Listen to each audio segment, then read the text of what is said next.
निर्मल पानी गंगा जमुना की निर्मल पानी गंगा जमुना गंगा जमुना गंगा जमुना गंगा जमुना गंगा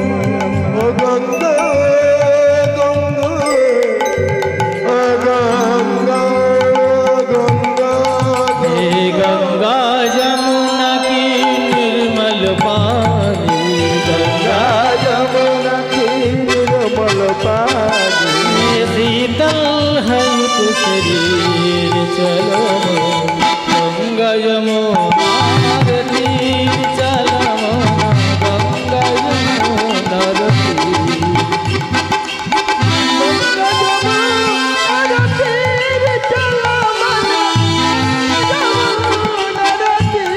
আচ্ছা আস্তে আস্তে তাহলে যমুনায় আমরা গেলাম আমরা কোথায় যাব যমুনার কোন জায়গা গোবিন্দ লীলা করতে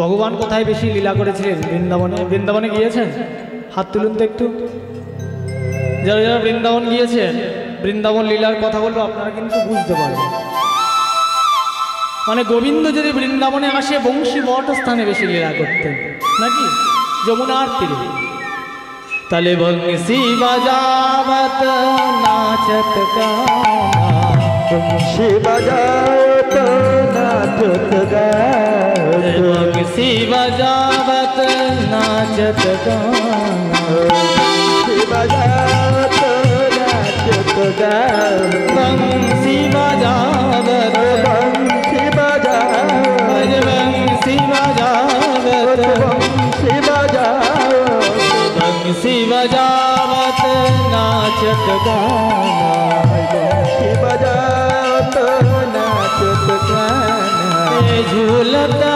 कुंडल हीर चलो गंगा जमुना तीर चलो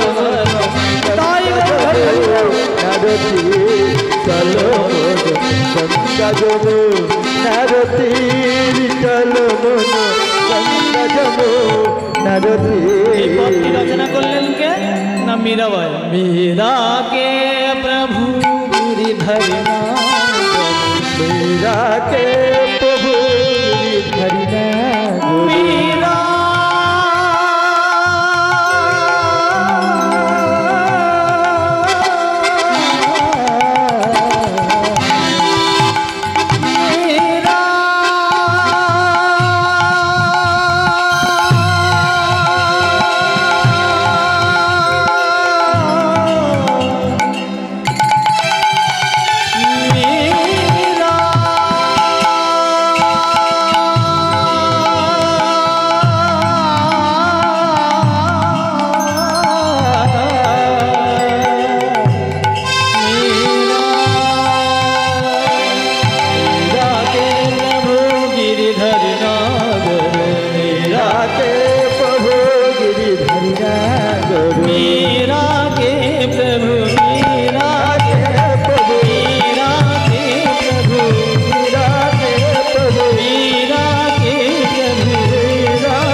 गंगा जमुनार तीर चलो गंगा जमुनार तीर चलो गंगा जमुनार तीर चलो राधा रानी की गंगा जमुना बिहारी की चलो राधा रानी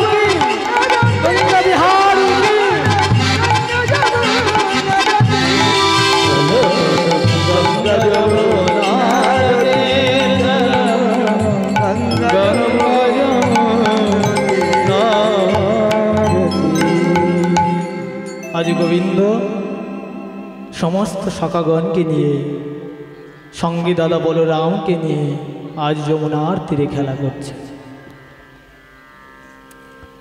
ও যে খেলা এ বিনোদ খেলা, আমা কি প্রসাদের ব্যবস্থা হয়েছে? প্রসাদ পেয়েছেন? যারা যারা প্রসাদ পাওয়ার ইচ্ছুক তারা গিয়ে প্রসাদ পাবেন। নিতাই গৌর হরি হরি হরি বল। আজ যমুনার তীরে সমস্ত শাখাগণকে নিয়ে আমার গোবিন্দ খেলা করছে। যমুনার তীর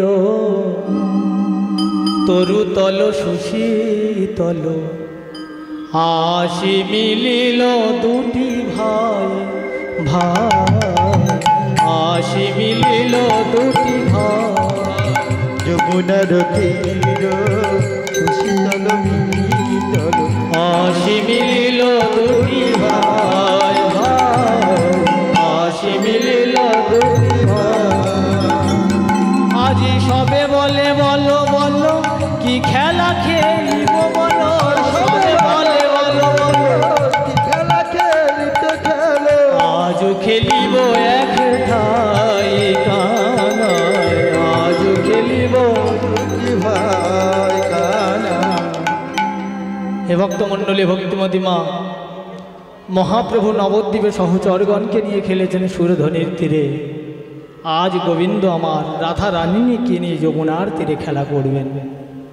তাই রাধা রানীকে পাওয়ার আগে তিনি সখাগণকে নিয়ে যমুনার তীরে খেলা করছেন। কৃষ্ণ আছে, বলরাম আছে, আরও 24টা সখাকে নিয়ে গোবিন্দ আমার বংশী বটস্থানে খেলা করছেন। এবার একটা ছোট্ট তত্ত্ব কথা বলে যাই। আগে কৃষ্ণ সম্বন্ধে একটু আমরা শ্রবণ করে নিই বাবা। কৃষ্ণ আমরা জানি যে দেবকীর গর্ভজাত সন্তান। কি মা জানি তো? পালন করেছে কে? যশোদা মা।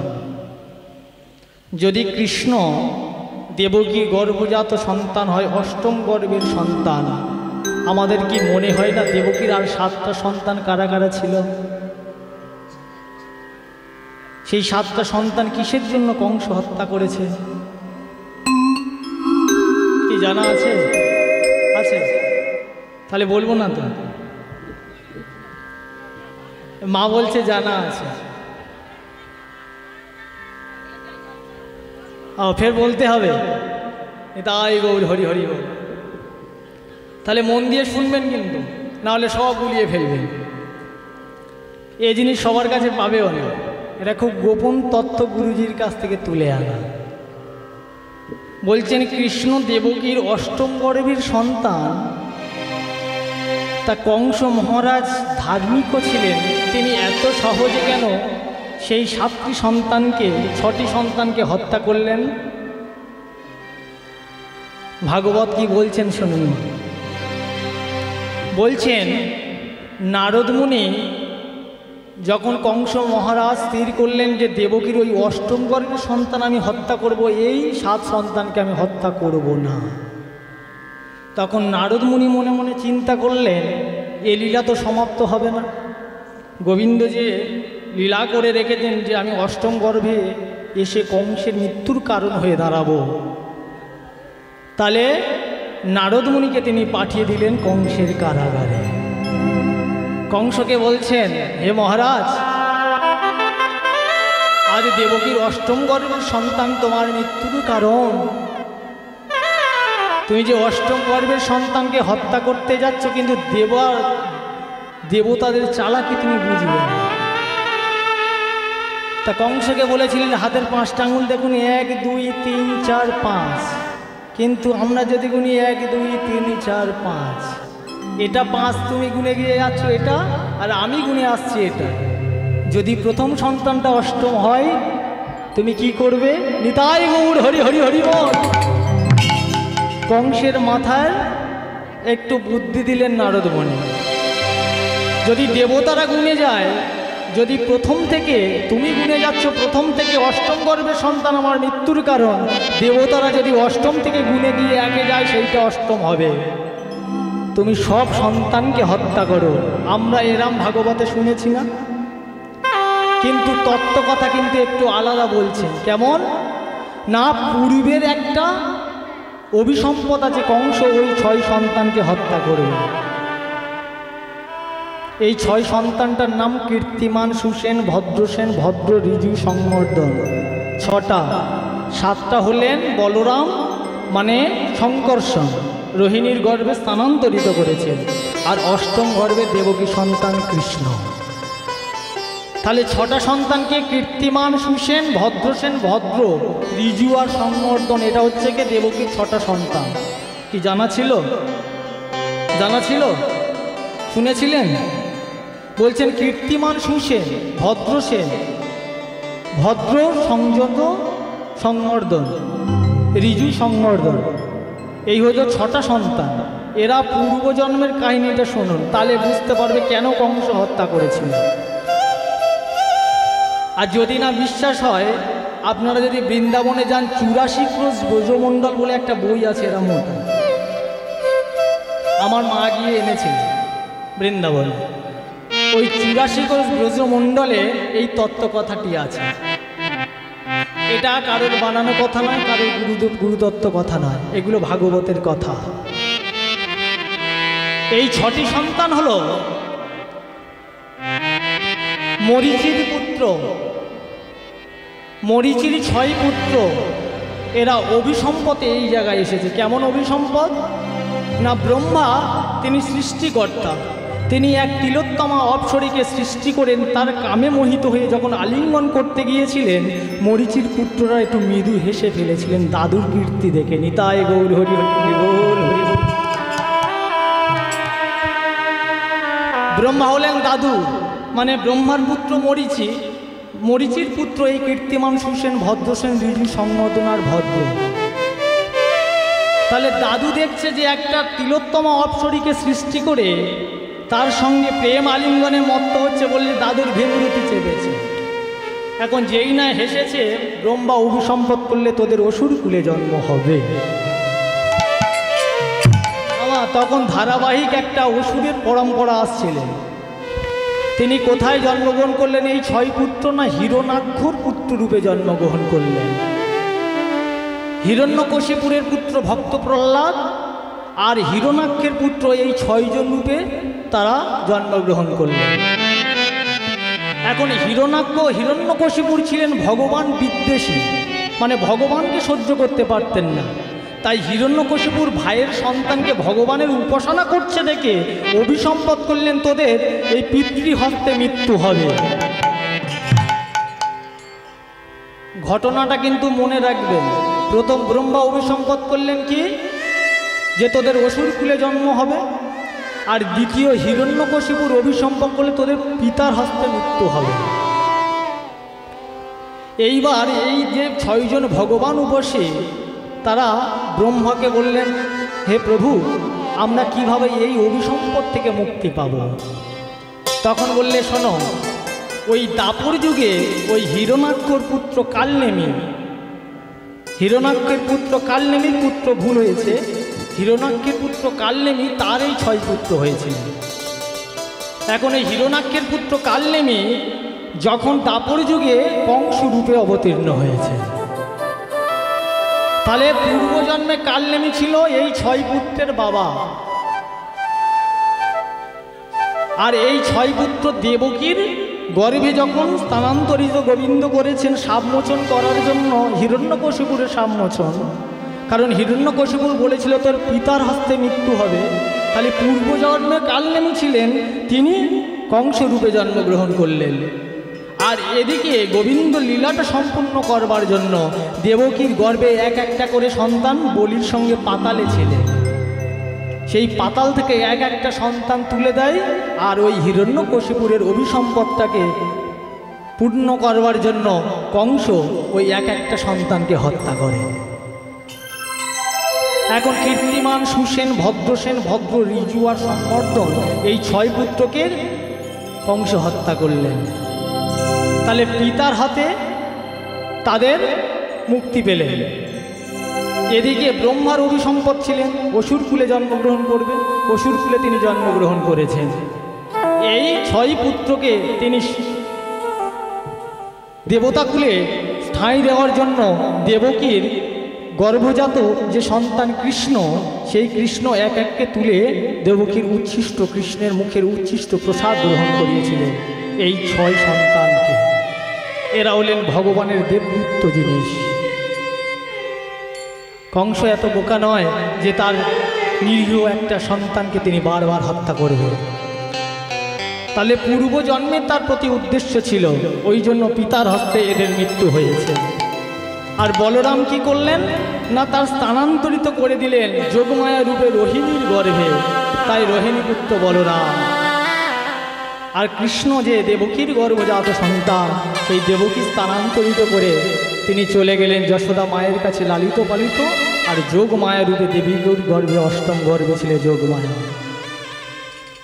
যখন হত্যা করতে গিয়েছিল, দেখছেন যে অষ্টম গর্ভের সন্তান একটা কন্যা আমাকে হত্যা করবে, তবুও মারতে গিয়ে তিনি অভিসম্পদ করেছিলেন, তোমাকে মারিবে যে গোকুলে বাড়িতেছে সে। নিতাই গৌর হরি হরি হরি বল। তাই আজ সেই কৃষ্ণ যশোদার অঙ্গনে মানুষ হতে হতে তিনি বৃন্দাবনে লীলা করেছেন। বৃন্দাবনে কত বছর লীলা করেছেন জানেন? বৃন্দাবনে কত বছর গোবিন্দ লীলা করেছেন জানা আছে মা? হ্যাঁ, 15 বছর, 11 মা। অনেক শাস্ত্রে অনেক আছে। আমার গুরুজির কাছে শোনা, গোবিন্দ মাত্র 7 বছর লীলা করেছিলেন, বৃন্দাবন লীলা। তাহলে একটা বলুন, রাধা কৃষ্ণের যে লীলা, আমরা মনের মধ্যে অনেক কামনা প্রিয়সী মানুষ আছে না, রাধা কৃষ্ণের সঙ্গে আমাদের নরনারীর প্রেমের সঙ্গে তুলনা করিয়ে দিই। 7 বছরের একটা ছোট্ট ছেলে শ্রীমতী রাধা রানীর সঙ্গে যদি প্রেম লীলা করে, সেটা কিভাবে কামনা বাসনার সঙ্গে তুলনা করা যায়? আপনারা তো অনেক জ্ঞানীগুণী মানুষ আছেন, কিন্তু আমাদের সনাতন ধর্মকে এত আঘাত করছে। যারা শাস্ত্রীয় ঠিক মতন পড়ে না, ভাগবত অর্জন করে না, তারা কুসংস্কার কিছু ছড়িয়ে দিয়ে যাচ্ছে। সিনেমায় দেখবে কত বয়স করে ছেলে মেয়েদের রাধা রানী সাজিয়ে প্রেম লীলা করাচ্ছেন। রাধা কৃষ্ণ রাধার অঙ্গে আধা অঙ্গ, সেই হলে আধা। যদি বলেন কৃষ্ণ কেন মেয়েরূপ রাধা রানীকে তৈরি করলেন, তিনি তো একটা সখাকে তৈরি হয়ে লীলা করতে পারতেন, প্রশ্ন থাকে না? না, কৃষ্ণের আর্ধেক থেকে রাধাকে সৃষ্টি। দেখবেন মা, ছেলে আর মেয়ের মধ্যে প্রেমের আকৃষ্টতা বেশি থাকে, ছেলের সঙ্গে বন্ধুত্ব বেশি থাকে না, আকর্ষণ থাকে না। সেই লীলাকে দর্শন করাবার জন্য রাধা রানীকে মেয়ে রূপে সাজিয়েছে। যাই হোক, অনেক তত্ত্ব কথা আছে, আরও বড় বড় কীর্তনিয়া মুখে শুনবেন। আজ আমরা লীলার মধ্যে একটু যাব। আজ গোবিন্দ আমার সখাগণকে নিয়ে সেই যমুনার তীরে খেলা করছে। এখন খেলাটা কেমন সেইটা একটু দেখুন। এখন খেলা করতে হলে দুটো পক্ষ হতে হয়। এখন বলরাম একটা দিকে গিয়েছে, গোবিন্দ একটা দিকে গিয়েছে। এখন কৃষ্ণ বলাইকে বলছে, দাদা খেলা করতে হলে তো সাথীর প্রয়োজন হয়, তা সাথীগুলো একটু বেছে বেছে দে। এখন দাদা বলাই কি করছে, ভালো ভালো সাথীগুলো নিজের দিকে নিয়ে নিয়েছে, আর যত খোঁড়া কানা সব গোবিন্দর দিকে দিয়ে দিয়েছে।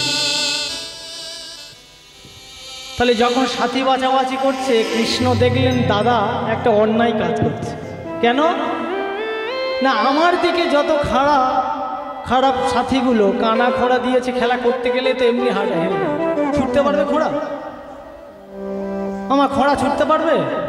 ভালো ভালো সাথীগুলো বলাইয়ের দিকে নিয়েছে। তাই দাদা বলছে, কানাই বলছে, না না আমি খেলা করব না। বলে কেন? বলে তুই যে সাথীগুলো বেছে দিয়েছিস আমি এমনিতে হেরে যাব, আমি কি করে খেলা করতে পারবো? বলে আমি যা দিয়েছি ঠিক দিয়েছি। কেন জানিস? কৃষ্ণকে দাদা বলাই বলছে, বলে তুই দুর্বলেরও বল হরি, তুই দুর্বলেরও বল হরি, দুর্বলেরও বল হরি, দুর্বলেরও বল হরি, সবল কখন বলে না হরি, তুই দুর্বলেরও বল হরি, সবল কখন বলে না হরি তুই দুর্বলের। যারা সবল তারা একবারও হরি নাম করে না, হরি বলে না, গোবিন্দকে ডাকে না।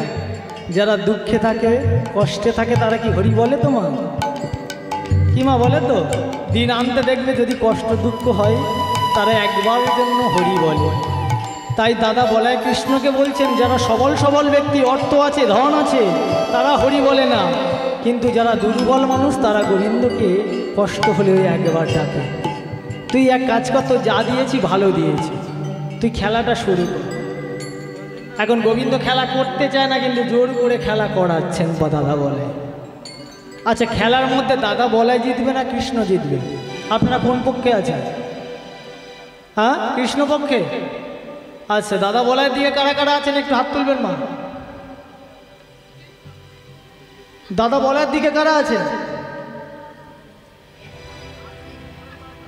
সবাই গোবিন্দের দিকে থাকতে চায়, তাই না?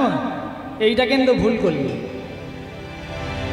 ভগবানকে পাওয়া যায় না, ভক্তের চরণ আশ্রয় করলে ভগবান পাওয়া যায়। গোবিন্দ বলেছেন আমার থেকে আমার ভক্ত বড়, কি বাবা, তাই না? দাদা বলাই হলেন গোবিন্দের এক ভক্ত। তখন খেলা যখন হেরে গেছে, আপনারা তাহলে গোবিন্দের দিকে আছেন? হ্যাঁ, আপনার কোন দিকে? এরাও সব গোবিন্দ ভক্ত। আমি কিন্তু দাদা বলাইয়ের দিকে আছি। আমিও বলাইয়ের দিকে আছি, বলাই জিতে। কারণ দাদা বলাইয়ের দিকে যদি না থাকি এক পক্ষ তো খেলা হয় না। যাই হোক, আমি বলাইয়ের দিকে আছি। এখন খেলা হচ্ছে, খেলার মধ্যে একটা রব উঠেছে। কি রব উঠেছে? বলে কানাইয়া হেরেছে, কানাইয়া হেরেছে, কানাইয়া হেরেছে, কানাইয়া হেরেছে, কানাই মোদের হেরে গেছে, কানাইয়া, কানাই মোদের হেরে গেছে, কানাইয়া হেরেছে, কানাই মোদের হেরে গেছে, কানাইয়া হেরেছে। আরে কানাই মোদের হেরে গেছে, কানাইয়া হেরেছে। এবার যদি বলেন কানাই হারলো কেন? কানাই ভক্তের কাছে হার মেনেছে, কানাইয়া হেরেছে। কানাই ভক্তের কাছে হার মেনেছে, কানাইয়া হেরেছে। ভক্তের কাছে হার মেনেছে, কানাইয়া হেরেছে। কানাই ভক্তের কাছে হার মেনেছে, কানাইয়া হেরেছে। তাহলে খেলাটা ছিল পণ করে একটা খেলা করেছিল, যে দল হারবে অপর দলকে কান্ধে করে বংশী বটস্থানে বহন করে। এখন কানাইয়ের পক্ষ যখন হেরেছে, বলাইয়ের পক্ষে যারা যারা ছিল তারা কান্ধে করে কৃষ্ণর কান্ধে চড়ে বংশী বটস্থানে গিয়ে খেলা সমাপ্ত করে। এখন যেই না খেলাতে গোবিন্দ হেরেছে, গোবিন্দকে দাদা বলায় বলছে ভাই খেলার পণ ছিল কি? কান্ধে করে নিয়ে যাওয়া, নিয়ে আমাদের কান্ধে করে। কৃষ্ণ মাথা নাড়ছে, আরে তুই তো খেলা করবার আগে তো পণ করেছিলিস যে খেলাতে যে দল হেরে যাবে সেই দল কান্ধে করে বংশী বটস্থানে বহন করবে। তো এবার নেই, যতবার বলে ততবার মাথা নাড়ে। আরে কেন নিতে পারবি না সেটা তো বল। কৃষ্ণ বলছে দাদা তুই বড্ড ভারী। কানটি ধরে দাদা বলাইয়ের কাছে বলছে তুই বড্ড ভারী, তোর নিতে পারবো। দাদা বলাই কৃষ্ণের সম্মুখে কোমরে হাত দিয়ে বলছে আমি ভারী? ও, এখন আমি ভারী হয়েছি? আমার থেকে বেশি ভারী বহন করেছিলিস, তোর মনে নাই? বলি মনে কি নাই রে, আরে মনে কি নাই রে, মনে কি নাই রে, আরে মনে কি নাই রে, গিরিধারার কথা তোমার, আরে গিরিধরের কথা তোমার মনে কি নাই রে, গিরিধারার কথা তোমার মনে কি নাই রে, আরে গিরিধরের কথা তোমার মনে কি নাই রে। কৃষ্ণের কানটা ধরে বলছে আমার থেকে গিরি আবার হালকা হয় না? হ্যাঁ, ওসব সব কথা বাদ দিয়ে আমাকে বহন করে তোর খেলা সমাপ্ত করতে হবে। এখন কৃষ্ণ কি করেছে, আর কোনো উপায় নাই, দেখে সমস্ত সখাগণকে নিয়ে কান্ধে করে বংশী বটস্থানে খেলা করতে শেষ হয়েছে, সেই সঙ্গে সঙ্গে সুবলের বদন পানে বরণটা পড়ে গেছে। নিতাই গৌর হরি হরি বল, হরি বল। এই সুবল সখাটা হলেন রাধা রানীর মুখের সঙ্গে একটা আকৃতি আছে। কেমন হয় শুনুন, দেখবেন বাবা মায়ের যদি কোনো সন্তান থাকে, কাকা জ্যাঠার মধ্যে কারোর না কারোর সঙ্গে একটু মিল থাকে, থাকে না? নয় জ্যাঠার ছেলের সঙ্গে কাকার একটা মেয়ের, বা কাকার একটা মেয়ের সঙ্গে জ্যাঠার ছেলের একটা মিল থাকে। তেমন বৃষভানু রাজারা তিন ভাই, বৃষভানু, চন্দ্রভানু আর সুভানু। এই বৃষভানুর কন্যা হলেন শ্রীমতী রাধারানী আর শ্রীদাম, আর সুভানুর পুত্র হলো সুবল, আর চন্দ্রভানুর পুত্র হলেন, না চন্দ্রভানুর হলেন, স্মরণ আসছে না, এরা তিন ভাই, বৃষভানু, সুভানু আর চন্দ্রভানু। ওই সুবল হলেন চন্দ্রভানুর পুত্র। তাহলে বৃষভানুর কন্যা শ্রীমতী রাধারানী, আর সুভানুর পুত্র হলেন সুবল। সুবলের মুখটা আর শ্রীমতী রাধারানীর মুখটা অনেকটা একই দেখতে। এখন যেই না সুবলের বদন পারে, গোবিন্দের বদনটা পড়ে গিয়েছে অঙ্গে অঙ্গে, সঙ্গে সঙ্গে আমার রাধারানীর কথা মনে পড়েছে। তাই পদকর্তা বলছেন, খেলা রসে ছিল কানাই সুবলের সনে, খেলা রসে ছিল কানাই সুবলের সনে, খেলা রসে ছিল কানাই সুবলের সনে, খেলা রসে ছিল কানাই সুবলের সনে, খেলা রসে ছিল কানাই সুবলের সনে, খেলা রসে ছিল কানাই সুবলের সনে, হেন কালে রাধা বদন পড়ে গেল মনে,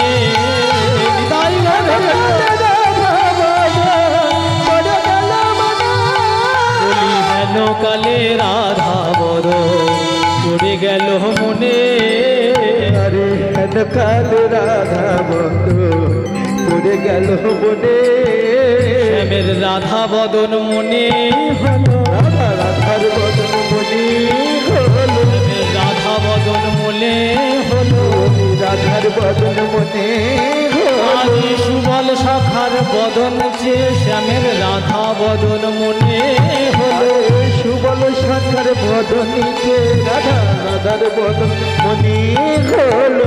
এখন যেই না সুবল সখার বদন পাঞ্চে শ্রীমতী রাধারানীর কথা মনে পড়েছে। কৃষ্ণ আমার রাধারানী দর্শন করবার জন্য ব্যাকুল হয়ে গিয়েছে। রাধা জপে কৃষ্ণ কৃষ্ণ কৃষ্ণ কৃষ্ণ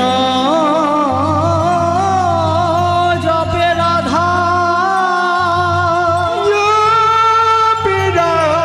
রাধা ভয় পক্ষেতে গড়ে গানে রস সুধা ঝড়ে রে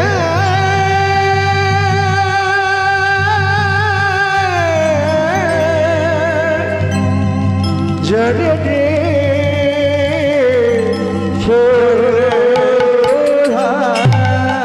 রাধা ভাবে মত্ত হয়ে কৃষ্ণ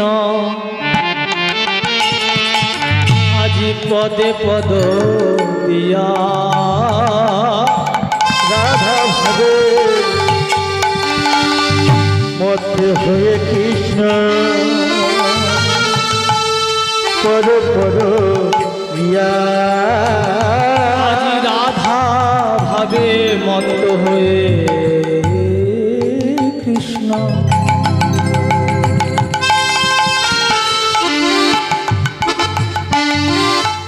পদে পদ দিয়া, আর হারাই হারাই বলে বাজায় বাঁশি,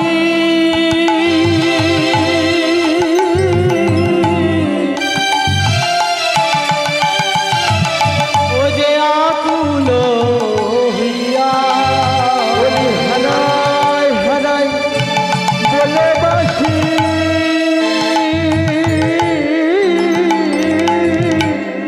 আকুল হইয়া বলে হারাই হারাই বলে বাজাই বাঁশি,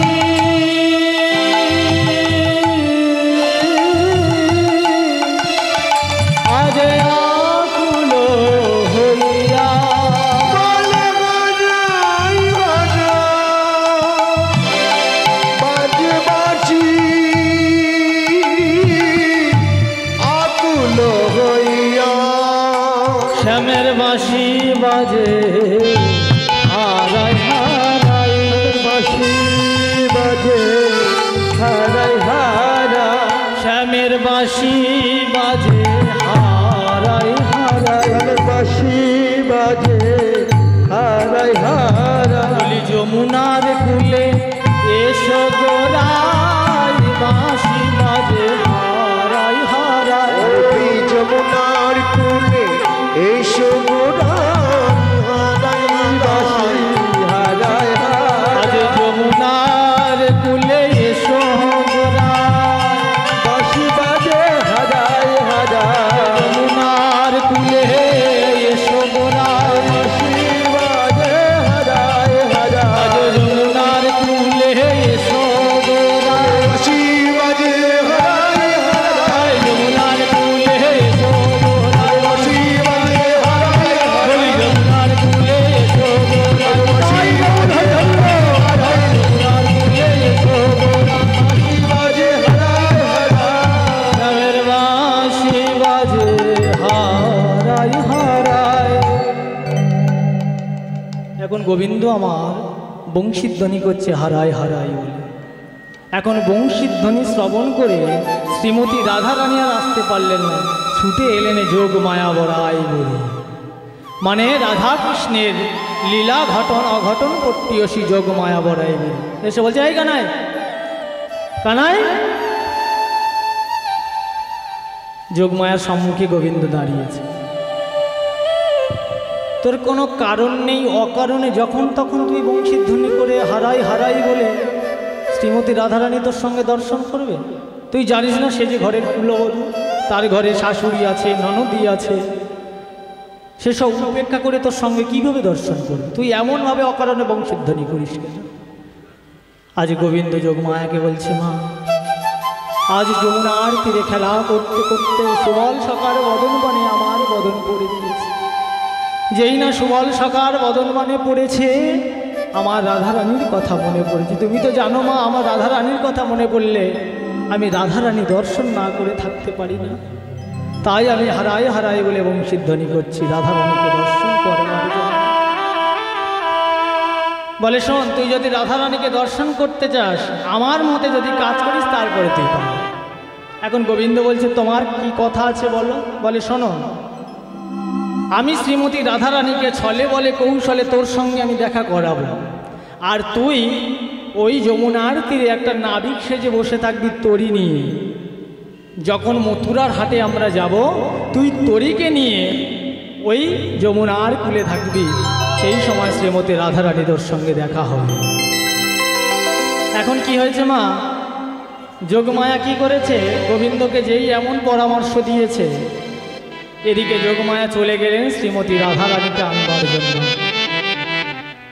আর এদিকে আমার গোবিন্দ সখাগণকে ত্যাগ করে চলেছে। সখাগণ সঙ্গ ছড়ি যদু নন্দন, চলতে হি নাগর রাজ সখাগণ সঙ্গ ছড়ি যদু নন্দন, সগন সঙ্গ চল গৌরাঙ্গ সখাগণ সঙ্গ ছড়ি যদু নন্দন, সখাগণ সঙ্গ চল গৌরাঙ্গ চলতো হি নাগর রাজ চলতো হি নাগর না ভাবিনি মন মধ্যে নাগর চলিল বিভিন্ন পথে,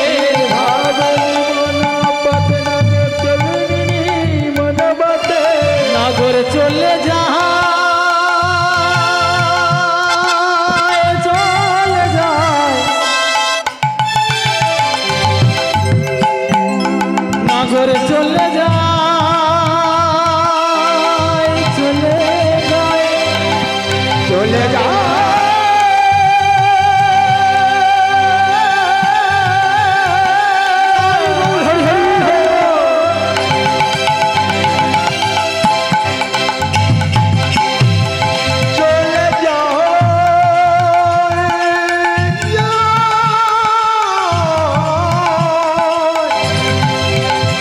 চলে যাই রে নাগো চলে দিবা ভাবিনি মন মধ্যে নাগর চলিল বিভিন্ন পথে, ভাবিনি মন পথ নাগর চলিল মন নিবতে সাধিতে মন মথ কাল সাধিতে মনোমথ কাজ, সাধিতে মনোমথ কাজ সাধিতে মনোমথ কাজ। যমুনার কিনারে, যমুনার কিনারে, যমুনার কিনারে, যমুনার কিনারে আজ মোহনবাসী বাজাই যায় যমুনার কিনারে, মোহনবাসী বাজাই যায় যমুনার কিনারে, আজ মোহনবাসী বাজাই যায় যমুনার কিনারে, মোহনবাসী বাজাই যায় যমুনার কিনারে। তাহলে যোগমায়ার কথা শুনে গোবিন্দ আমার সুরধ্বনির মাঝে নবীন নাবিক হইয়া আজ সেইখানে গিয়েছে মোহন মুরলীর ধ্বনি করছে। আর এদিকে যোগমায়া তিনি রাধারানীকে কৃষ্ণের সঙ্গে দর্শন করাবার জন্য তিনি চললেন কোথায় না শ্রীমতী রাধারানীর বাপের বাড়ি, শ্বশুর বাড়ি। এবার বলুন মা, আপনারা তো বৃন্দাবনে গিয়েছেন, শ্রীমতী রাধারানীর শ্বশুর বাড়িটা কোথায়? হ্যাঁ, জানা যায়নি, যাওনিও জানা হয়নি। শ্রীমতী রাধারানীকে বলবেন মনে মনে যে হে রাধে, তোমার লীলাভূমি যেন আমি একটু দর্শন করতে পারি। কেন বলুন তো এই কথাটা বললাম? মার কাছে চাইলে কিছু পাওয়া যায় কি বাবা? পাওয়া যায় না? বাবার কাছে হঠাৎ পাওয়া যায় না, মার কাছে গেলে সহজে সব জিনিস পাওয়া যায়। তা যদি বৃন্দাবন দর্শন করতে যান তাহলে শ্রীমতী রাধারানীকে বলবেন যে মা, তোমার লীলাভূমি যেন আমরা দুটো নয়ন দিয়ে দর্শন করতে পারি। যদি না বিশ্বাস হয়, এই সাধন কৃষ্ণ হালদার বলে যাচ্ছে, যদি অন্তর থেকে দু ফোঁটা নয়ন জল দিয়ে বলেন যে হেমা শ্রীমতী রাধারানী তোমার লীলাভূমি দর্শন করান, রাধারানী আপনার দর্শন করাবেই করাবে। যদি মনের বাসনা না হন তাহলে তোমার কি করে দর্শন করবে? কারণ আমরা তো সংসারের মধ্যে এসেছি কেন জানো? আনন্দ করতে। আসল জিনিসটা ছেড়ে নকল জিনিসের পিছনে ছুটে বেড়ায়। গোবিন্দ এত সুন্দর দেহ দিয়েছে, এত সুন্দর সব কিছু দিয়েছে, কিন্তু গোবিন্দ সেবায় কি লাগছে? আমরা শুনেছি, ছোট্টবেলা থেকে শুনে এসেছি যে মাতৃগর্ভে যখন ছিলাম ভগবানের সঙ্গে প্রতিশ্রুতি দিয়েছিলাম, হে গোবিন্দ তুমি ধরাধামে আমাদের অবতীর্ণ করো, আমরা তোমার নাম গুণগান করব। গোবিন্দ দুটি নয়ন দিয়েছে, গোবিন্দের চিত্রপট সকালে উঠে দর্শন করি না। কি মা, এতজন বসে আছেন, হয়তো খারাপ লাগবে, প্রতিদিন সকালে উঠে আগে দুটি নয়ন খুলে গোবিন্দের বদন দর্শন করেন। কটা মানুষ আছে একটু হাত তুলুন তো। বাহ, যে নয়নটা দিয়েছে, যদি গোবিন্দ দর্শন করে আপনি যদি পথ প্রদর্শক হন, আপনার জীবনে কোনোদিন দুঃখ হবে না, পথের বিপদ হলে কেটে যাবে। আর যদি কোনোদিন ওই শয়নের মধ্যে গোবিন্দ দর্শন করে আপনি শয়নে যান, এগুলো যারা কারা জানো? যারা পরম ভক্ত হয়, গোবিন্দকে স্মরণ করে হৃদয়ে মাঝে, তারা হচ্ছে গোবিন্দকে দর্শন করে। বলছেন গোবিন্দ দুটি নয়ন দিয়েছে, একটি বদন দিয়েছে, দুটি কর্ণ দিয়েছে। তাহলে শুনুন, এই তত্ত্বে কথা দিয়ে আমি একটা কথা বলে যাই, একটু মন দিয়ে শুনবেন, আমার সময় হয়তো শেষ হতে চলেছে। এই এমন একটা দেহ পেয়েছিল দুটো শৃগাল, তার কারণটা একটু বলে যাই। আগে একটু প্রথম থেকে না বললে বুঝতে পারবেন না। কৃষ্ণের সঙ্গে সবসময় অর্জুন থাকতেন না? এখন যুদ্ধ কিন্তু সমাপ্ত হয়েছে, যুদ্ধ সবাই নিহত করেছেন। অর্জুন মনে মনে বাসনা করেছেন যে এত আত্মীয় স্বজনকে আমি নিহত করলাম, আমার শরীরের পাপকে আমি গঙ্গার জলে ধুয়ে মুক্ত করব। নিতাই গৌর হরি হরি। গোবিন্দকে বলছে, হে গোবিন্দ তুমি চলো, এক্ষুনি আমি গঙ্গায় গিয়ে ডুব দিয়ে আমার শরীরের যত পাপ আছে আমি ধৌত করব। আজ কৃষ্ণ অর্জুনের কথা শুনে একটু অট্ট হাসি হেসে বললে, চলো সখা, তুমি যেখানেই বলবে আমি তোমার রথের সারথি, আমি সেখানেই তোমাকে চালিয়ে নিয়ে যাব। অর্জুনের কথা শুনে গোবিন্দ আমার রথের দড়িটি চালিয়ে দিলেন, এসে গঙ্গার তীরে দাঁড়িয়েছেন। এমন সময় সূর্য ডুবতে ডুবতে চলেছে সন্ধ্যা আগত। কৃষ্ণ অর্জুনকে বলছে, শোনো, আমার একটা কাজ ফেলে এসেছি, আপনি এখানে একটু দাঁড়ান, আমি আমার কাজটা সেরে আসি। এখন কৃষ্ণ কি করেছে, একটু অন্তর্ধান হয়ে গেছে। যেই না অন্তর্ধান হয়েছে, সঙ্গে সঙ্গে দুটো লোক একটা মৃত দেহকে সঙ্গে নিয়ে কান্দে করে আসার বলছে, হরি বল, বল হরি, বল্ল হরি, বল্ল হরি, বল্ল হরি, বল্ল হরি, বারবার বল্ল হরি, হরি বল, বল্ল হরি, হরি বল করে আসে। অর্জুন মনে মনে করছে, একটা মৃতদেহ গঙ্গার তীরে এসেছে, তাহলে গোবিন্দ আসলে তারপরে আমি স্নান করবো, দেখি এরা কীভাবে দাহ ভাহ করে, কারণ গোবিন্দ তো এখন আসেনি। যেই না গঙ্গার তীরে একটি মৃতদেহ দুটো মানুষ এনেছে, এনে চিতা সাজিয়েছে। চিতাটা সাজিয়েছে, সাজিয়ে আগুন দেবে, দুজনের মধ্যে কারোর কাছে আগুন নেই, পকেট হালকা করছে। একটা বন্ধু আরেকটা বন্ধুকে বলছে, মৃতদেহর কাছে তুই থাক, আমি বাড়িতে গিয়ে একটু আগুন নিয়ে আসি। এ মনে মনে চিন্তা করছে, এত অন্ধকার হয়ে গেছে আর আমি একটা মৃতদেহ মনে চুপ করে থাকবো। এ যখন ওর বলে, ও ওর বলে, দুজনে বলে, এক কাজ কর, ঝগড়া করিস না, দুজনে মিলে যাই, মৃতদেহটা পড়ে থাক, দুজনে একসঙ্গে যাব, আবার একসঙ্গে আসবো। এই দুজনে বাড়ি গিয়ে আগুন নিয়ে আসছে, এদিকে সেই ফাঁকে দুটো শৃগাল বনের মধ্যে থেকে, প্রথমে একটা জীর্ণ শৃগাল আস্তে আস্তে টলতে টলতে আসছে মৃতদেহটা খাবার জন্য। যেই না মৃতদেহটা খাবার জন্য আস্তে আস্তে সেই মৃতদেহর কাছে আছে গঙ্গার তীরে, জীর্ণ শৃগালটা এসে প্রথমে পায়ের দিকে শুঁকছে, মাথা নাড়ছে, যে কোথায় কামড় দিয়ে আগে শুরু করবো, খাদ্য তো খিদে পেয়েছে। জীর্ণ শৃগাল মানে হালকা মতো, পায়ের দিকে একটু শুঁকে, শ্রবণ শুঁকে না মাথাটা নাড়লেন যে এখানে খাবো না। একটু হাতের দিকে শুঁকলেন, হাতেও কামড় দিলেন না।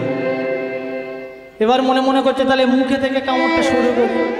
যখন এক এক করে অঙ্গের প্রতিটি চিহ্ন জায়গা নাক দিয়ে শুকছে আর মাথাটা নাড়ছেন, অর্জুন কিন্তু ওই জন্তুদের মনের ভাষাটা জানতেন, পশুদের মনের ভাষাগুলো বুঝতে পারতেন। অর্জুন মনে মনে চিন্তা করছেন, বাহ, ভালো বেশ দৃশ্য দেখছি তো। অর্জুন এখন রথের উপর থেকে সেই শৃগালের দৃশ্যগুলো বারবার দেখছে। যখন বারবার দেখছে, মনে মনে চিন্তা করছে, কিছু একটা ব্যাপার হয়েছে, শৃগালটার মৃতদেহটা খাচ্ছে না কেন। এখন প্রতিটা অঙ্গকে শুঁকে শুঁকে চলে যাবে, এমন সময় একটা মোটা শৃগাল সেই সময় এসেছে। বলে, বন্ধু, বন্ধু, কি হয়েছে? কোথায় যাচ্ছিস? এই তো চলবে না। হ্যাঁ, চলবে না। ও, এই জন্যে তোর ওই হালকা মতো শরীর এই বেছে ভুটে খাস বলে। আরে যা পাবি তাই খেয়ে নিবি, আমার মতো মোটা হবি। আমার জীর্ণ শৃগালকে যেমন এমন কথা বারবার বলছে, মোটা শৃগালটা জীর্ণ শৃগালকে বলছে যে মৃতদেহটা খাবি না কেন, কি হয়েছে? বলে, এর কোথায় খাবো, আমি জানিস তো অখাদ্য কুখাদ্য খায় না। এ যে দুটো পায়ে আমি কামড় দেব, এ সারা জীবনে যতদিন ছিল এ কোনো তীর্থক্ষেত্রে এই চরণ ভ্রমণ করেনি। নিতাই গৌর হরি হরি হরি ও। যে গোবিন্দ চরণ দিয়েছে, যে চরণ কোনো তীর্থক্ষেত্র দর্শন করেনি, ওই চরণ আমি কামড় দেব না। তখন মোটা শৃগালটা, জীর্ণ শৃগালটা বলছে, দুটো হাত কি করেছে? বলে, এই যে দুটো হাত না, কোনোদিন দেবতার উদ্দেশ্যে কিছু দানও করেনি।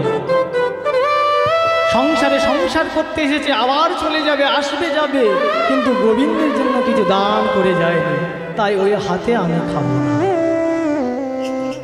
তো যাই হোক, দুটো চোখ কি করেছে? বলে, দুটি চোখে কোনোদিন গোবিন্দ মদন দর্শন করে, তাই ওই দুটি নয়ন আমি খাবো না। এই ওই দুটি নয়ন আমি খাবো না। জানিস বন্ধু, গোবিন্দ ওই যে বরণ দিয়েছে, যে বরণে একবার গোবিন্দ নাম করে, সেই বরণ দিয়েছে গোবিন্দ বদনে, গোবিন্দের নাম করে, তাই ওই বদনে আমি তো খাবো না। শোনো বন্ধু, নয়ন দিয়েছে গোবিন্দ, বদন দিয়েছে, দুটো কর্ণ দিয়েছে, একটু গোবিন্দ কীর্তনও শুনতে পারে। গোবিন্দ দুটি নয়ন দিয়েছে, বদন দিয়েছে, কর্ণ দিয়েছে, হাত দিয়েছে, পা দিয়েছে, কিসের জন্য? সংসার করার জন্য না, না, গোবিন্দ সেবার জন্য দিয়েছে। দুটি নয়ন দিয়েছে গোবিন্দ দর্শন করার জন্য, দর্শন করবার জন্য। দুটি কর্ণ দিয়েছে গোবিন্দর নাম শ্রবণ করার জন্য, গোবিন্দের নাম শ্রবণ করবার জন্য। একটা বরণ দিয়েছে গোবিন্দ কীর্তন করার জন্য, কীর্তন করবার জন্য। এত সর্বাঙ্গ দিয়েছে তবু গোবিন্দর সেবায় লাগেনি। তাই বলি রাধা রানীর কাছে বলুন, আমি গোবিন্দ তীর্থ দর্শন করব, চরণ দুটি সৌভাগ্যমান হবে। হাত দিয়ে গোবিন্দকে সেবা দেবেন, আপনার দেহ শুদ্ধ হবে। নয়ন দিয়ে গোবিন্দ বদন দর্শন করবেন, বদন দিয়ে গোবিন্দ কীর্তন করবেন। নববিধার ভক্তির মধ্যে কিছু যদি ভক্তি অর্জন করতে পারেন, আপনি গোবিন্দর একটা ভক্ত হবেন। নিতাই গৌর হরি হরি বল হরি। তা ভবে এসেছো একা যাবে একা, হবে এসেছো একা যাবে একা। হবে এসেছো একা যাবে, সঙ্গে সাথে যাবে না। ওরে আমার পাগল মন ভজরে ভজরে আমার গোবিন্দ চরণ তলে। ওরে আমার পাগল মন ভজরে ভজরে আমায় গোবিন্দ চরণ। এসেছে একা যাবে একা, এসেছে একা যাবে হবে এসেছে একা যাবে একা, এসেছে একা যাবে একা। সঙ্গে সাথে যাবে না। ওরে ওরে পাগল মন ভজরে ভজরে আমার গোবিন্দ চরণ। নিতাই গৌর হরি হরি বল। ভজরে ভজরে আমার গোবিন্দ চরণ। হরে কৃষ্ণ কৃষ্ণ কৃষ্ণ হরে হরে, হরে রাম রাম রাম হরে হরে। নিতাই গৌর হরি বল। হরে কৃষ্ণ কৃষ্ণ কৃষ্ণ হরে হরে, হরে রাম রাম রাম হরে হরে। হরে কৃষ্ণ কৃষ্ণ কৃষ্ণ হরে হরে, হরে রাম রাম রাম হরে হরে। হরে কৃষ্ণ কৃষ্ণ কৃষ্ণ হরে হরে, হরে রাম রাম রাম হরে হরে। এসেছে একা যাবে একা, এসেছে একা যাবে হবে এসেছে একা যাবে একা, এসেছে একা যাবে একা। সঙ্গে সাথে যাবে। ওরে আমার পাগল মন ভজরে ভজরে আমার গোবিন্দ চরণ। ওরে আমার পাগল মন ভজরে ভজরে আমায় গোবিন্দ চরণ। ওরে আমার পাগল মন ভজরে ভজরে আমার গোবিন্দ চরণ। ওরে আমার পাগল মন ভজরে ভজরে আমার গোবিন্দ চরণ। ওরে আমার পাগল মন ভজরে ভজরে আমার গোবিন্দ চরণ। ওরে আমার পাগল মন ভজরে ভজরে আমার গোবিন্দ চরণ। ওরে আমার পাগল মন ভজরে ভজরে আমার গোবিন্দ চরণ।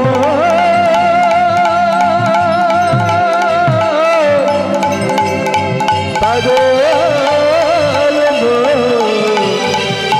মন রে আমার। ওরে আমার পাগল মন ভজরে ভজরে আমার গোবিন্দ চরণ।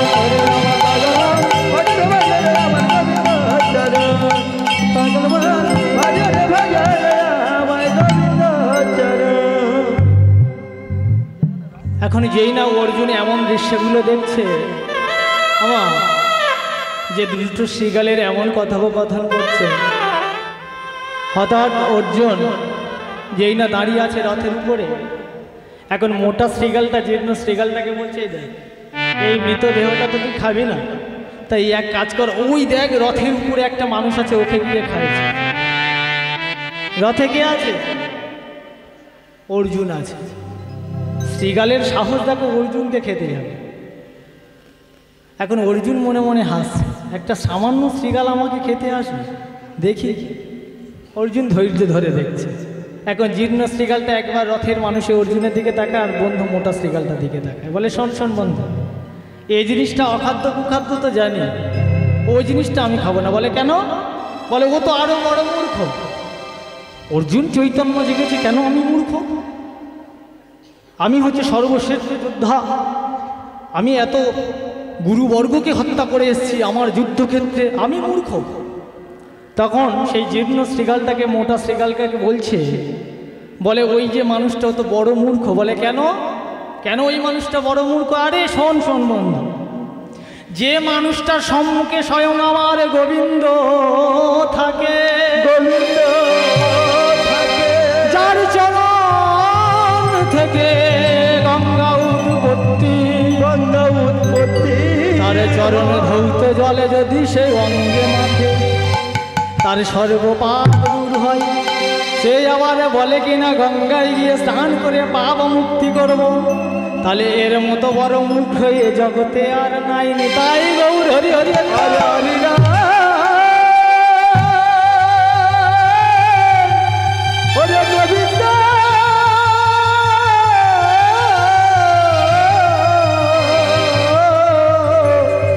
তুমি আমাদের ভক্তের পথে দেখা, আমাদের ভক্তের পথে দেখা। অর্জুন জীর্ণ শ্রীগালটার কথা শুনে হঠাৎ চৈতন্য জাগলো। ঠিকই বলেছে তো, আমার সম্মুখে তো আমার গোবিন্দ থাকে, যার চরণ থেকে গঙ্গার উৎপত্তি। তার চরণ ধৌত জল যদি আমি পান করি আমার সর্বাঙ্গে মাখি, আমার তো দূর হয়ে যাবে পাপ। সঙ্গে সঙ্গে হা কৃষ্ণ মনে চলতে লাগে। হে কৃষ্ণ করুণা সিন্ধু, হে কৃষ্ণ করুণা সিন্ধু, দীনবন্ধু জগৎ পথে, জগৎ পথে গোপেশ গোপীকান্ত রাধাকান্ত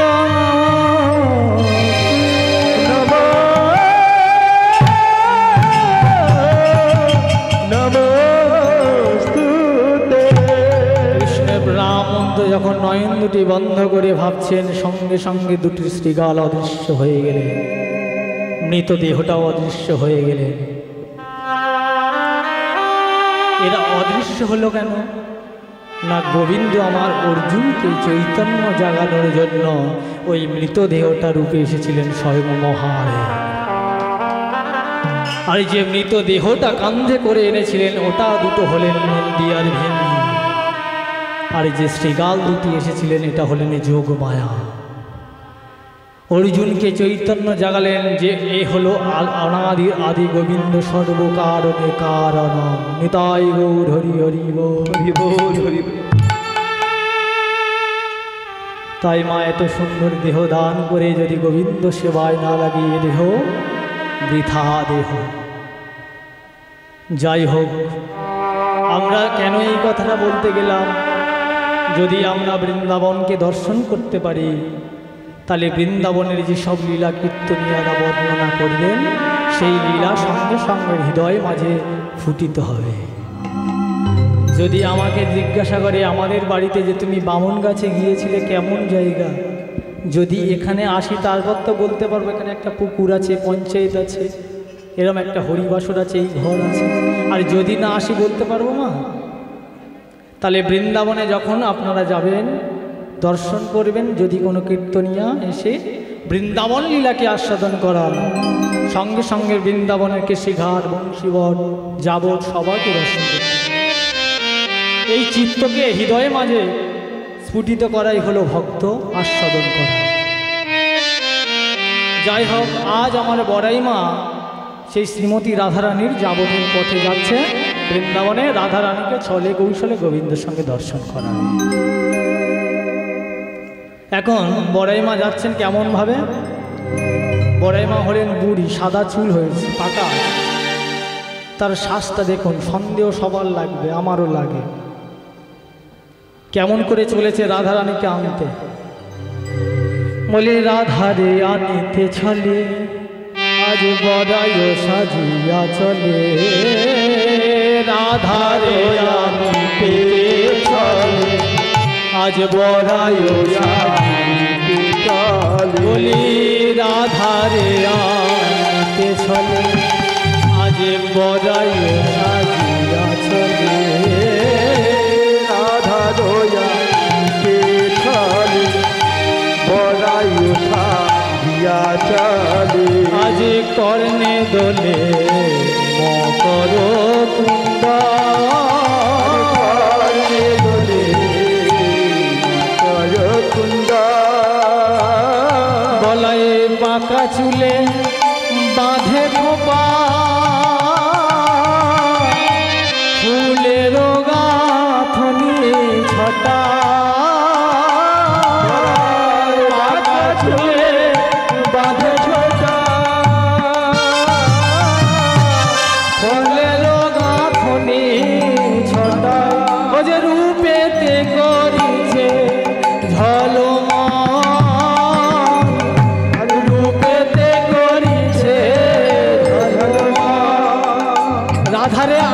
ছলে বড়াই সাজিয়া চলে, কর্ণে দোলে মকর কুণ্ডল।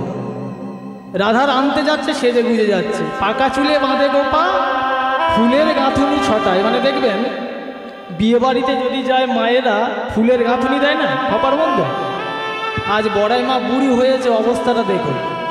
রাধারানীর আনতে যাতে কিন্তু শ্বাসটা ছাড়ছে না। একটা যদি বুড়ি মানুষে যদি কর্ণেতে ফুলের দুল পরানো যায়, পাকা চুলের মধ্যে যদি ফুলের গাঁথুনি সাজানো যায়, সবাই তো সন্দেহ লাগবে। এখন বৃন্দাবনের পথে পথে যাচ্ছে আর বলছে, ও গোকুল নারী, গোকুল নারী, তোমরা কেউ মথুরার হাটে যাবে? জানো আজ মথুরার হাটে কংস মহারাজ একটা যজ্ঞ করছে। তাহলে আমাদের ব্যবসাটা কি না, দধি দুগ্ধ ঘৃত ঘোল ব্যবসা করতে হবে। তাহলে মথুরার হাটে কংস মহারাজ যখন যজ্ঞ করছে, ওই যজ্ঞস্থলে যদি আমরা বাজার নিয়ে বসি, চড়া দাম পাওয়া যাবে। কিন্তু বড়াইমার উদ্দেশ্য ওটা নয়। বড়াইমার উদ্দেশ্য রাধারানীকে ছলে কৌশলে বার করিয়ে গোবিন্দের সঙ্গে দর্শন করা। এখন যেই না বৃন্দাবনের পথে পথে গোকুল নারী বলে চিৎকার করছে, সঙ্গে সঙ্গে সিংহ দরজায় ঝাড় দিচ্ছিলেন জটিলা বুড়ি। এই জটিলা বুড়ি কে? কে গো জটিলা?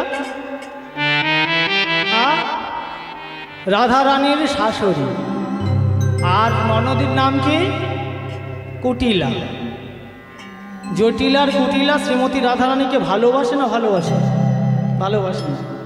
আচ্ছা, ওটা অন্যদিকে বলেছেন, আমি বলছি ভালোবাসে। ওটা অন্য দিক আছে, পরে বলি। এখন জটিল এখন সিংহ দরজায় ঝাঁট দিচ্ছে আর মনে মনে চিন্তা করছে, সাত সকালবেলায় গ্রামের মধ্যে হইচই বেঁধে গিয়েছে, গোকুল নারী। কে রে? এই কুটিলা, একটু যা তো গিয়ে দেখতো রাস্তার মধ্যে এত চিৎকার করছে কে?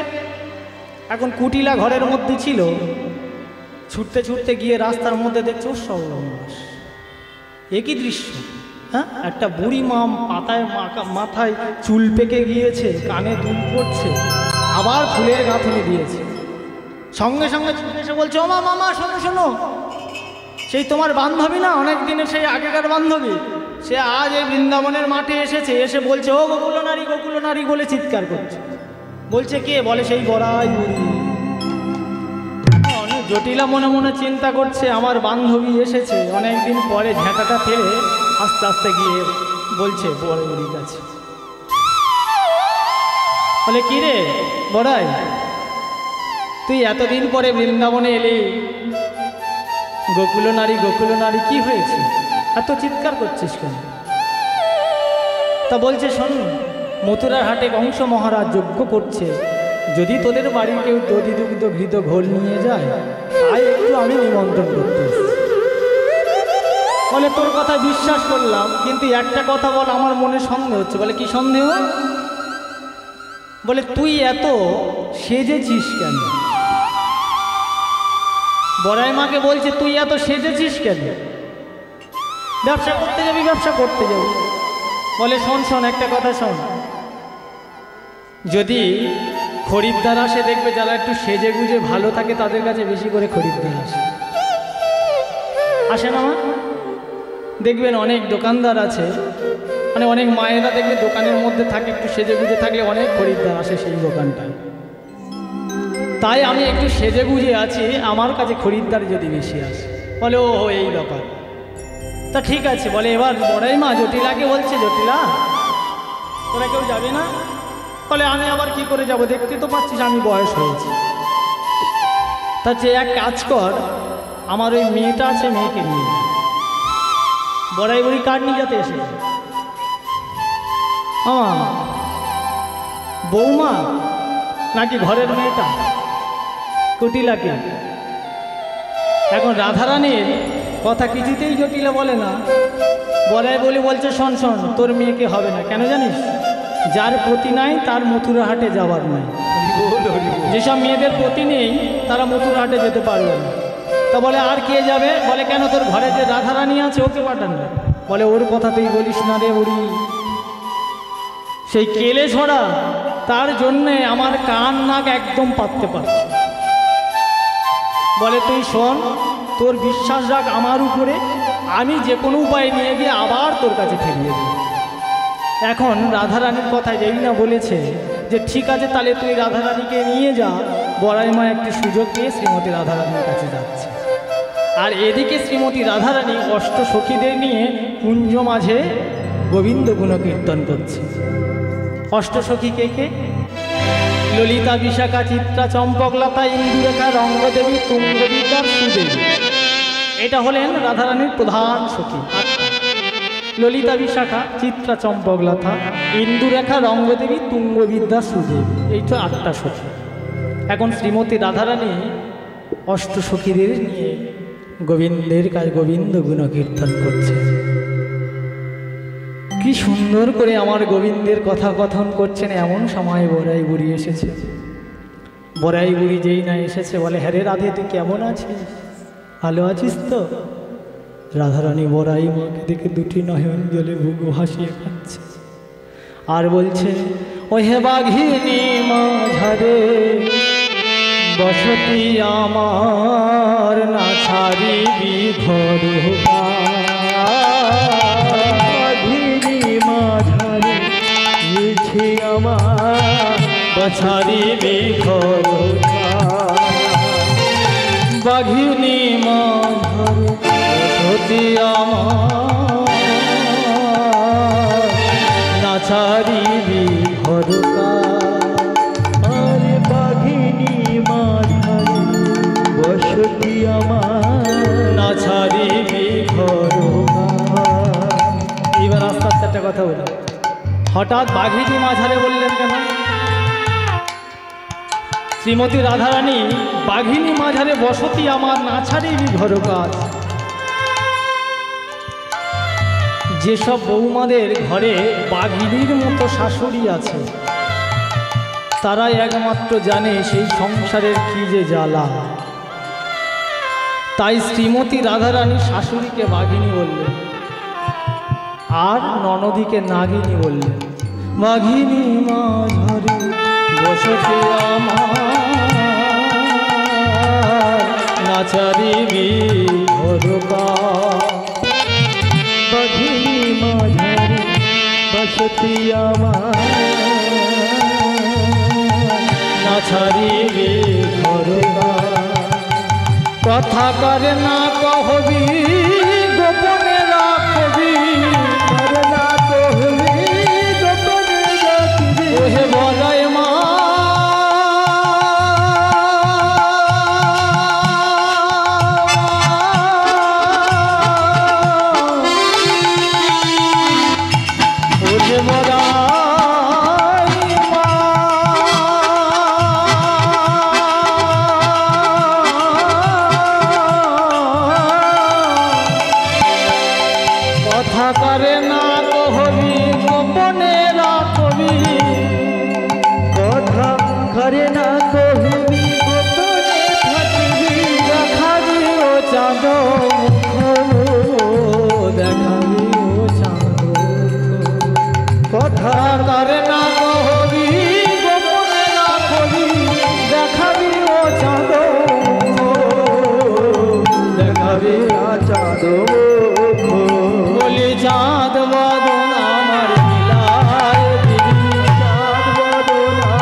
শ্রীমতী রাধারানী বড়াই মাকে বলছে, আর এদিকে জানলার আড়াল থেকে কুটিলা সব শুনছে। যেই না কুটিলা জানালার আড়াল থেকে শুনছে যে মিলায়ে দিবি, মিলায়ে দিবি, সঙ্গে সঙ্গে দরজাটা খুলে যায়। রাধে,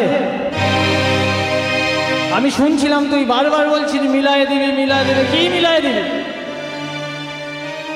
আমার রাধারানী বড়ামা একটু চমকে উঠলেন। তাহলে কি কুটিলা সব শুনে নিল আমি গোবিন্দের মিলানোর কথা? কি তখন কি করলেন?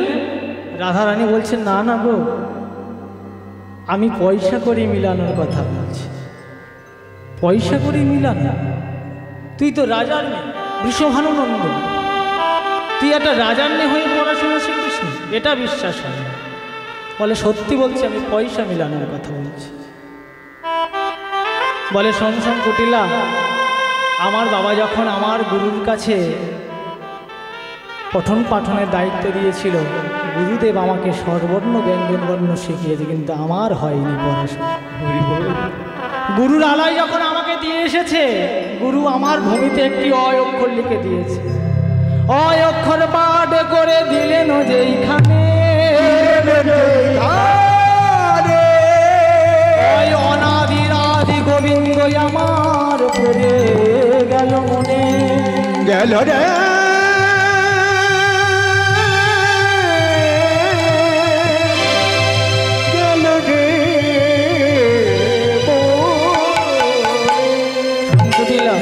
আমি কাঁদিতে লাগিলাম, আমি কাঁদিতে লাগিলাম।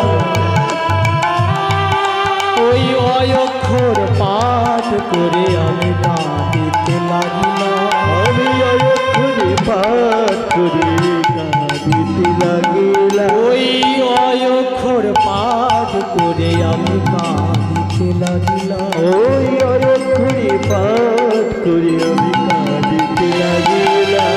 শোন কুটিলা, শুধু স্বরবর্ণের অ আমাকে দেয়, ব্যঞ্জন বর্ণের কও ভূমিতে লিখে দিয়েছে। কয় অক্ষর পাঠ করে দিলেন যেইখানে, দিয়ে যেইখানে ওই কয় কৃষ্ণচন্দ্র আমার পড়ে গেল পড়ে গেল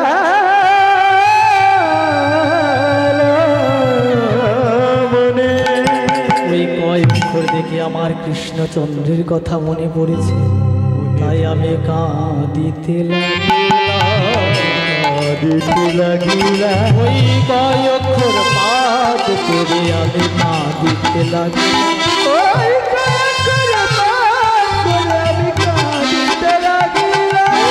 কয় অক্ষর পাঠ করে আমি কাঁদিতে লাগিলাম। ওই কয় অক্ষরে পাঠ করে আমি কাঁদিতে লাগিলাম। জানিস কুটিলা, গুরুদেব আমার দুটি নয়ন জল মুছিয়ে দিয়ে বলছে, তোর পড়তে হবে না, তুই এক কাজ কর, রাজার মেয়ে তো, একটু নামতাটা তুই শিখে যাতে তুই মেলাতে পারিস। এখন নামটা কি করছেন? রাধারানীকে বলতে একে চন্দ্র মানে একটা চন্দ্র, হরি বল হরি। এদিকে রাধারানী ভাবছে ওটা হলো আমার কৃষ্ণচন্দ্র। নিতাই গৌর হরি হরি হরি বল। যেই নামটাকে বলে একে চন্দ্র, বলে ওটাই আমার কৃষ্ণচন্দ্র। কৃষ্ণচন্দ্র। গুরুজি মনে মনে চিন্তা করছে, রাধারানী যাই বলি সেই কৃষ্ণের কথা বলে। তার জন্য কৃষ্ণদাস কবিরাজ বলেছে, কৃষ্ণময়ী কৃষ্ণ যার অন্তর বাহির, যাহা যাহা নেত্র পরে তাহা কৃষ্ণ স্ফুরে।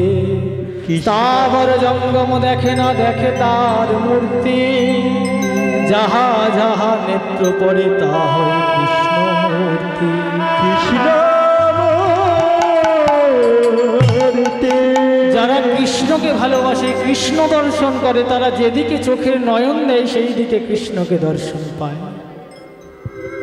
তাই রাধে, আমার পড়াশুনো ভাগ্যে হলো না, ওই জন্য আমি মেলাতে পারলাম না। হরি বল। এখন শ্রীমতী রাধারানী কুটিলাকে বুঝিয়ে দিয়েছে। আজ কুটিলাকে বুঝিয়ে দিয়ে রাধারানী আমার সাজে কেমন করে সাজছেন। আজ সাজিছে বিনোদিনীরা, আজ সাজিছে বিনোদিনীরা, সাজিছে বিনোদিনীরা, আজ সাজিছে বিনোদিনীরা। আজ অষ্টসখী মিলে আমার শ্রীমতী রাধারানীকে সাজাচ্ছেন, সুন্দর করে সাজিয়েছেন। কেন? গোবিন্দর সঙ্গে দর্শন করাবে বলে। সাজিছে বিনোদিনীরা, সাজিছে বিনোদিনীরা। একই অপরূপ রূপের বাহার, রূপের বাহার, অপরূপ রূপের বাহার, একই অপরূপ রূপের বাহার, বলি হারি যায় সাজিছে সাজিছে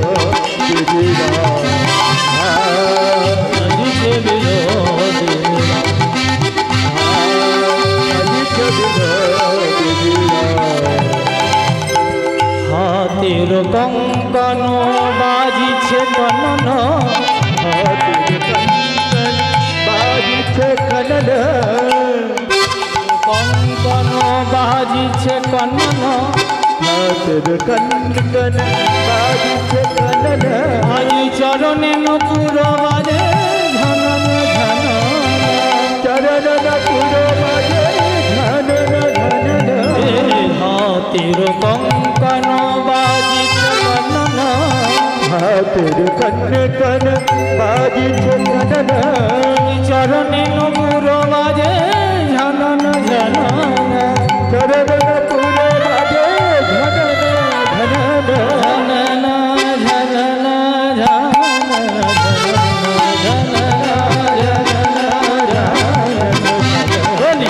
হাতে কঙ্কন বাজিছে কনন, হাতের কনকন বাজিছে কনন, আজি চরণে নপুর বাজে ঝনন ঝনন, চরণ নপুর বাজে ঝনন ঝনন, সাজিছে বিনোদী সাজিছে বিনোদিনী,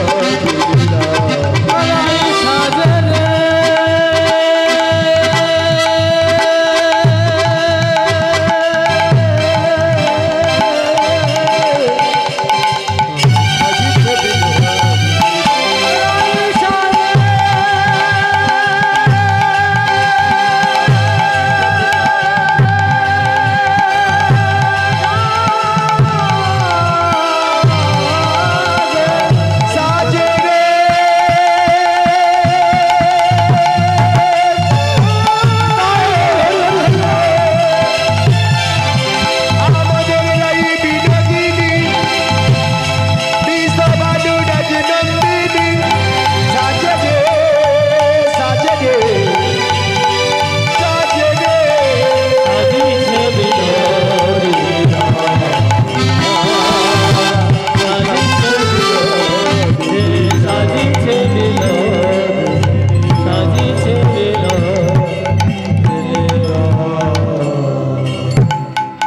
আজ শ্রীমতী রাধারানীকে অষ্টসখী মিলে সাজিয়েছেন গোবিন্দের সঙ্গে দর্শন করাবার জন্য। আর গোবিন্দ আমার একখানা তরি নিয়ে সেই তরিটাকে সাজাচ্ছেন রাধারানীকে পার করাবার জন্য। সেই তরিটা সাজাচ্ছে পার করাবার জন্য। আর আমাদের তরিটা কেমন? আমাদের তরি কেমন? আমাদের তরি দেখেছেন কেমন বলুন তো? কেমন সব চুপ করে আছে? আমাদের তরি কেমন? পার হওয়ার তরিটা কোথায় দেখেননি? বাঁশের দোলাটা দেখেননি? রজনীগন্ধা ফুল দিয়ে সাজায় তরিটা দেখেননি? আমাদের তরিটা তেমন। এবার যদি আমাদের দেহটা গোবিন্দকে দর্শন মানে সঙ্গ দিতে পারে, গোবিন্দ পার করাবে। আর যদি না দিই আমাদের ভাগ্য আর হলো না। তাই যাই হোক, আমার লীলা এখানে সমাপ্ত করতে হবে। পরবর্তী সম্প্রদায় আসছেন, আপনারা কীর্তন শ্রবণ করবেন। আজ শ্রীমতী রাধারানী এসেছেন সেই সুরধ্বনির যমুনার তীরে গোবিন্দের তরি নিয়ে।